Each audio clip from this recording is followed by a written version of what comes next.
So I had a question from someone who made a comment on one of the YouTube videos. And they wanted to know about the anti-aging creams, if they should use them, and do they actually work?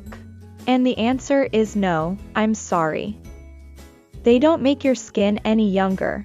What they do is make your skin a little bit tighter, and they do add more hydration on a temporary basis, but you don't actually get younger. In one study, which aided Emblow, it was discovered that anti-aging creams reduce wrinkles by less than 10% over a 12-week period. 10% is not even noticeable to the human eye, so you're not going to really see too much. What is the solution? Is there a way to reverse the aging process, or at least slow it down? And the answer is yes. If you understand the simple concept of inside out versus outside in, you'll never try to make your body younger by applying something topically or working from the outside in.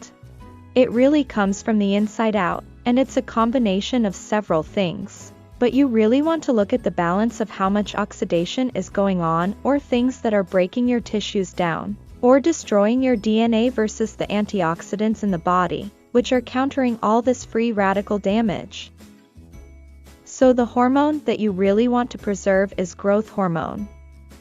Growth hormone is all about anti-aging. It's all about keeping your proteins intact, and I'm talking about the skin, the hair, the nails, and the inside of the body. Growth hormone is responsible for that.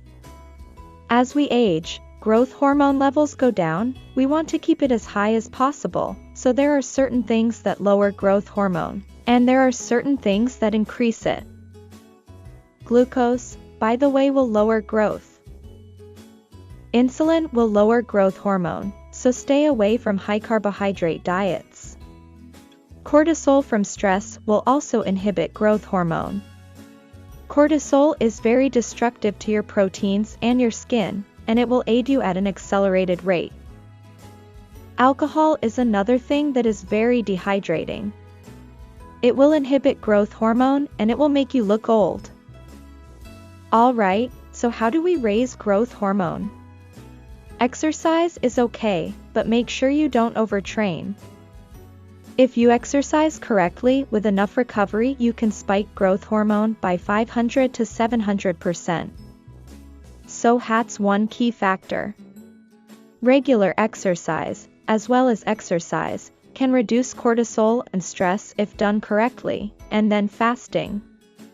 Fasting is probably one of the most important things you can do if you want to slow down the aging process and look younger. In addition, periodic prolonged fasting stimulates stem cells. Stem cells actually help you regrow new tissue like your immune system, your gut, and your skin. So fasting is probably one of the biggest things that can help you look younger. It can stimulate growth hormone by 1,300 to 2,000%. And then we have sleep. Sleep is another key factor in enhancing growth hormones. So if you do intermittent fasting and prolonged fasting, you get enough sleep, you keep your stress level down, you exercise, and you do healthy keto, that is your best bet to slow down the aging process. But believing that you can do it with a cream is simply not going to work. Alright, guys, thanks for watching.